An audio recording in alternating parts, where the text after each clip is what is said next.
لیکن ایک عارض وہ باپ ہے، باپ کی وجہ سے کیا بن رہے ہیں؟ ساکت ہو رہے ہیں، محجوب ہو رہے ہیں۔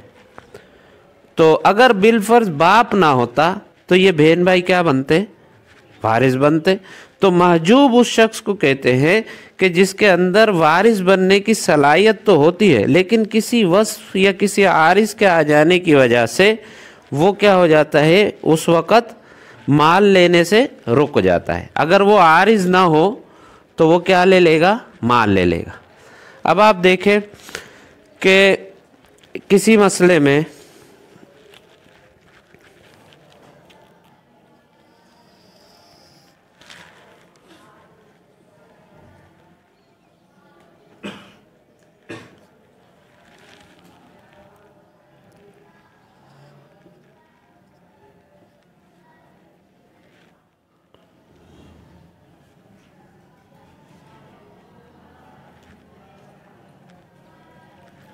یہ سمجھے دیکھیں ایک عورت کا انتقال ہوا، اس کا شوہر ہے، باپ ہے اور بھائی ہے۔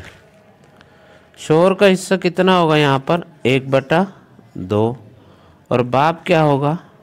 عصبہ، اور یہ کیا ہو جائے گا؟ ساکت ہو جائے گا۔ اس کو کس نے ساکت کیا؟ باپ نے۔ اچھا ہم ساکت بولتے ہیں، لیکن اصطلاح میں، علم میراث کی اصطلاح میں اس کو حاجب کہیں گے۔ کیا کہیں گے؟ حاجب، اور اس کو محجوب۔ یہ مطلب ہے اس کا، اس پوری بحث کا، کہ کون حاجب ہے، کون روکنے والا ہے، اور جو رک رہا ہے اس کو کیا کہیں گے؟ محجوب کہیں گے۔ تو یہ اس کو محروم نہیں کہہ سکتے آپ۔ محروم کی میں نے کیا تعریف کی؟ کہ جس میں بالکل یا وارث بننے کی صلاحیت نہ ہو۔ جیسے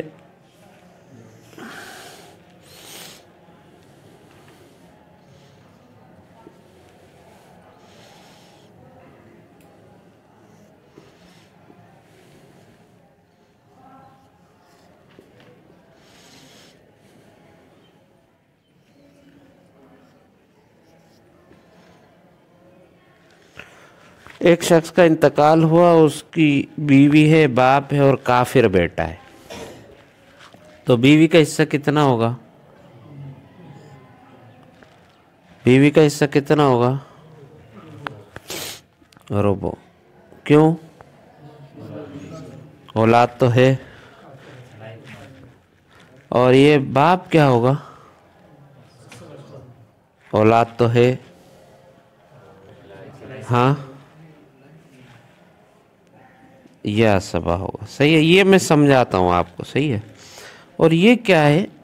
محروم ہے۔ اس کو محجوب نہیں کہیں گے، بلکہ کیا کہیں گے؟ محروم۔ یہ نہ بھی ہو تب بھی یہ وارث نہیں بنے گا، اس میں مانا صلاحیت ہی نہیں ہے وارث بننے کی، اس لیے کہ یہ کیا ہے؟ کفر، ایک ایسا وصف اس کے اندر موجود ہے جس نے اس کو وارث ہونے سے بالکل یا روک دیا۔ اب یہ محروم ہے، محجوب نہیں ہے۔ محجوب کس کو کہیں گے؟ اس کو کہیں گے کہ جس کے اندر وارث بننے کی صلاحیت ہے، لیکن کسی عارض کے آ جانے کی وجہ سے وہ کیا ہو گیا؟ فی الحال حصہ لینے سے رک گیا۔ اور محروم اسے کہتے ہیں کہ جو بالکل وارث بننے کی صلاحیت نہ رکھتا ہو۔ فرق سمجھ گئے محروم اور محجوب میں؟ اب سمجھیں دوسری بات، یہ جو محروم اور محجوب ہوتے ہیں، کہ جو محروم ہوتا ہے وہ نہ حاجب نقصان بنے گا نہ حاجب حرمان بنے گا، اس بات کو سمجھنا۔ اب دیکھیں یہاں پر ایک شخص کا انتقال ہوا تھا، اس کی بیوی، باپ اور کافر بیٹا ہے۔ تو اس کافر بیٹے کو ہم کل عدم شمار کریں گے، گویا یہ موجود ہی نہیں ہے۔ بس اب کیا کریں گے؟ بیوی کو ربع دیں گے، اس لیے کہ اولاد موجود نہیں ہے، اور باپ کیا بنے گا؟ عصبہ بنے گا، اس لیے کہ یہاں پر اس کو کل عدم فرض کریں گے۔ تو احناف کے نزدیک اور جمہور صحابہ رضوان اللہ علیہم اجمعین، ان کی رائے کے مطابق جو محروم ہوتا ہے وہ نہ دوسرے کے لیے حاجب نقصان بنے گا، ایسا نہیں کہ اس کے حصے ربع کو سمن کی طرف منتقل کر دے گا، اور نہ دوسرے کے لیے حاجب حرمان بنے گا۔ حاجب حرمان کی مثال دیکھیں۔